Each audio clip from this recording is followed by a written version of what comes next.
My phone stayed silent for 3 days. Then, they found me. I was at a small cafe on South Congress, trying to feel like a normal person. Just trying to enjoy the Austin air. I saw them pull up.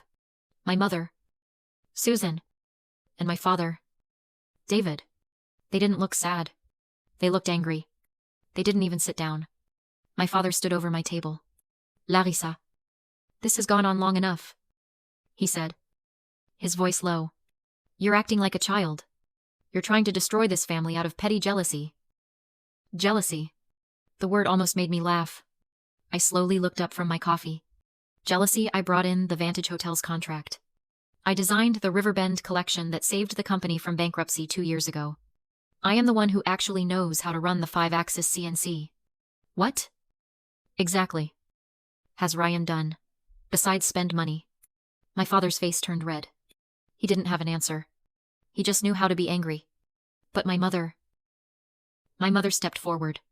She put her hand on my father's arm. Her voice was soft, reasonable, and that was always so much worse. Larissa, you've always been strong, she said. You can handle yourself. We never had to worry about you. She smiled. A sad, disappointed little smile. Ryan is sensitive. He needs this support. He needs this to build his confidence. Why can't you just be happy for your brother? And there it was. The air left my lungs. It was the single most honest thing she had ever said to me. All my life. I thought I was working for something. Now I realized. They were punishing me for the one thing I couldn't help, my competence. They weren't rewarding Ryan for his skills. They were rewarding him for his weakness. My strength wasn't an asset to them. It was a convenience. It meant they could ignore me. It meant I wasn't needy. I wasn't the golden child. I was the scapegoat. The one who had to carry the weight so the favorite one could walk around unburdened. I nodded slowly, picking up my bag.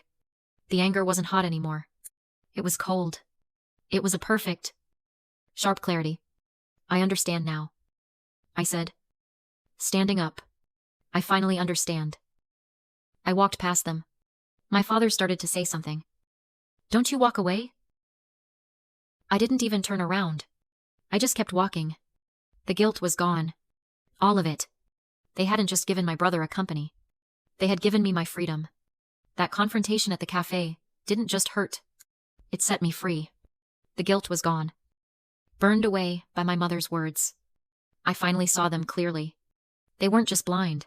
They were proud of their blindness. And I realized I couldn't move them with emotion. I couldn't appeal to a love that didn't exist. Or a fairness they didn't value. If I was going to fight them, I couldn't use feelings. I had to use facts. I needed weapons. That night, I couldn't sleep. I was just staring at the ceiling in my friend Emily's spare room when it hit me. My grandfather, the founder, the one who actually built the business with his own hands. He had an old chest of sketches and notes, stored up in the attic of my parents' house. At 2 a.m, I drove to the house. I parked down the street, used my old key, and slipped in through the side door. The house was quiet. I crept up the stairs to the attic. The air, thick with dust and memories. I found the chest in the corner, under an old canvas tarp. It took me a few minutes to get the rusty latch open. Inside, it smelled like old paper and wood shavings. It was full of his old design sketches, material samples, and notebooks. And then I saw it. A dark, leather-bound journal. I sat on the floor, using the flashlight on my phone, and opened it. His handwriting was strong and clear. He wrote about everything: the struggle to buy his first big piece of equipment, the satisfaction of a difficult project, his philosophy, and then, on a page dated 1991, I found the words that changed everything. This workshop, he wrote, belongs to the hands that build, not the blood that owns. Skill is the only true legacy. It cannot be given. It can only be earned. I stopped breathing. I read the line again and again. Skill is the only true legacy. He hadn't just been my mentor. He had seen me. He knew. This wasn't just a journal entry. This was Founder's intent. This was his will. In spirit, if not in law. My anger didn't disappear. It just focused. It turned from a wildfire into a precise, cold laser. I didn't take the book. I sat there on the dusty floor of the attic until 3 a.m, meticulously photographing every single page. This wasn't a family drama anymore. This was a battle for his legacy. And I finally had my weapon. The next morning, I was in my friend Emily's office. She's a lawyer. Sharp as they come. I laid out the photos of my grandfather's journal. She read the pages. Her expression serious. Larissa. This is powerful, she said, tapping the photo of his 1991 entry. This establishes clear founder intent. It shows his philosophy. She leaned forward. But intent alone isn't enough to overturn a signed succession plan. It's a family business. The court expects messy. We need to prove 2 things. 1, that you were the primary driver of the business's success.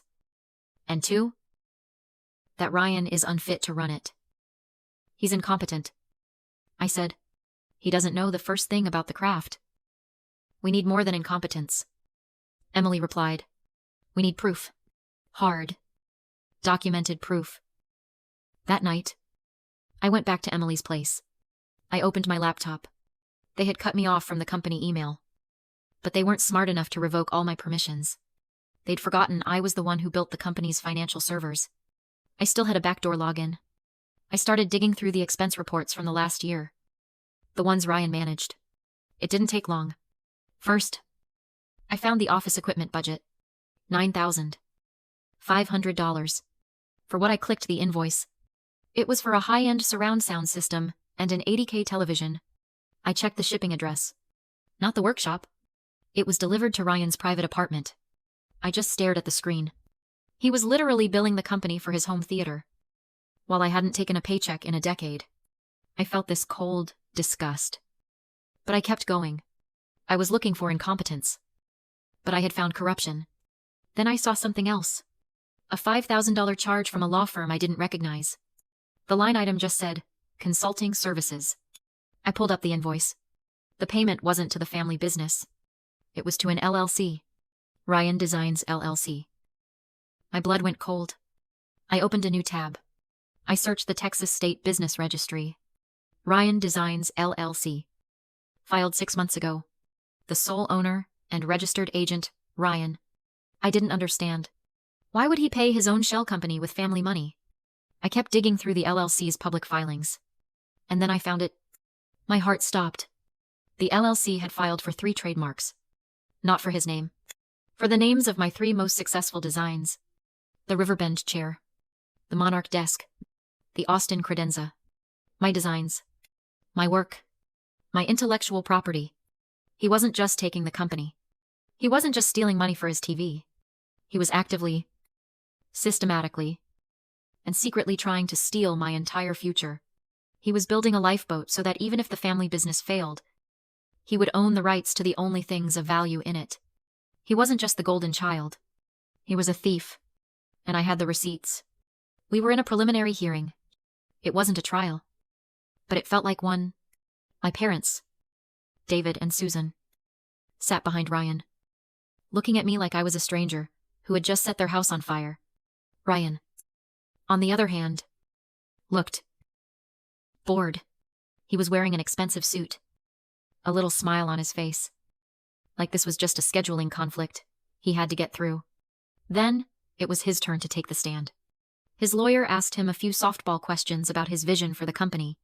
Ryan was smooth. Charming. He used all the right words. Synergy.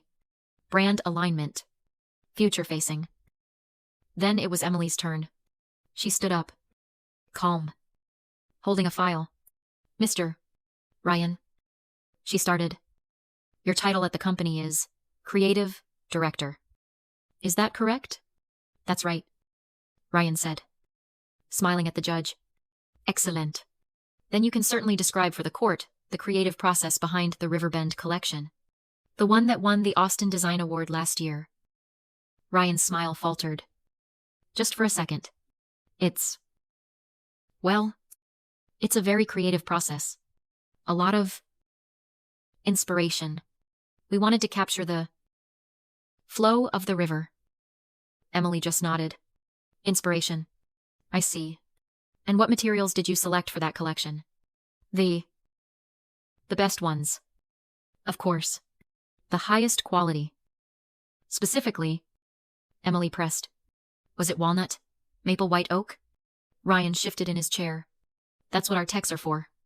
I handle the high-level concepts. Ah, the techs? You mean, like your sister, Larissa. The one who actually designed the entire collection. Ryan's lawyer objected. But the judge just waved her hand. Continue. Mr. Ryan, can you tell the court the difference between a mortise and a tenon joint? He scoffed. Again. I don't build the furniture. I'm the face of the brand. I'm the one who sells it. So you're the creative director of a furniture company, and you don't know how to build furniture, or design it, or even what it's made of. I handle the business side, he snapped.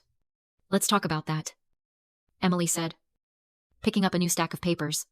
She handed one to him and put one on the projector for the judge. This is an invoice for $9,500 for office equipment. Can you explain that? We needed new computers. I think. This is an invoice for a home theater system and an 80K television. Mr. Ryan. And the shipping address is your private apartment in the Bolden Creek neighborhood? Is that correct? I watched my parents. My father's face went pale. My mother just stared, confused. And finally, Emily said, let's talk about Ryan Designs LLC. Are you familiar with that company? It wasn't a question. Ryan went white. Just completely white. He knew it was over. This is a company you registered 6 months ago. Correct. And these. She put the final document on the projector. Our trademark applications. For the Riverbend chair, the Monarch desk, the Austin credenza. Designs created by your sister, Larissa. Why were you attempting to trademark your sister's designs under your own secret company? Mr. Ryan. The room was dead silent. Ryan was stammering, looking at his lawyer, looking at my parents. I was protecting the assets, the company assets. Emily took a step closer. Her voice was quiet, but it cut through the entire courtroom. Or were you stealing them? He had no answer. He just sat there. The creative director. The face of the brand. Completely and totally exposed. The self-destruction was complete. The judge didn't take long to issue her ruling. She looked at my parents. Then at Ryan. Then at me. I have reviewed all the evidence, she began. Her voice, leaving no room for argument. This court finds the plaintiff's contributions to the business to be, frankly, overwhelming. I also find the founder's intent, she said, tapping my grandfather's journal. To be explicitly clear. She turned her attention to Ryan. What I also find is a flagrant and severe breach of fiduciary duty. The misuse of company funds. She listed the $9,500 TV. And the fraudulent attempt to trademark company assets through a private LLC. She looked at my parents. The current succession plan is hereby invalidated. My heart hammered. Emily put a hand on my arm. Given that Mr. Ryan has proven himself both unfit and untrustworthy to run this business, and given the irreconcilable conflict, I am ordering the company to be sold at auction. My mother let out a small gasp. The proceeds, the judge continued, will be divided 50-50 between Larissa and Ryan. After Mr. Mason action, Ryan has reimbursed the company for the $9,500 in stolen funds and the $5,000 in fraudulent legal fees. The gavel came down. It was done. We all filed out. I felt numb, vindicated, but empty. Ryan was already yelling at his lawyer. My father just looked shattered. My mother, Susan, walked past me. She stopped. Her face just inches from mine. Her eyes were full of a hatred I had never seen before. You did this? She whispered, her voice shaking. You destroyed this family. She didn't get it. She never would. I just looked at her. No. You did? 6 weeks later. The business was sold. After all the debts. And after Ryan's repayments were clawed back. $110,000 was wired into my new bank account. It wasn't a fortune. But it was a start. It was mine. I didn't buy a fancy car or a condo. I rented a small, dusty, 2,000 square foot workshop space in East Austin. I used half the money to buy a used CNC machine and some basic tools. I hung a simple wooden sign out front. It just said Legacy Workshop. My first call was to Rachel, the old shop manager. I can't match your old salary.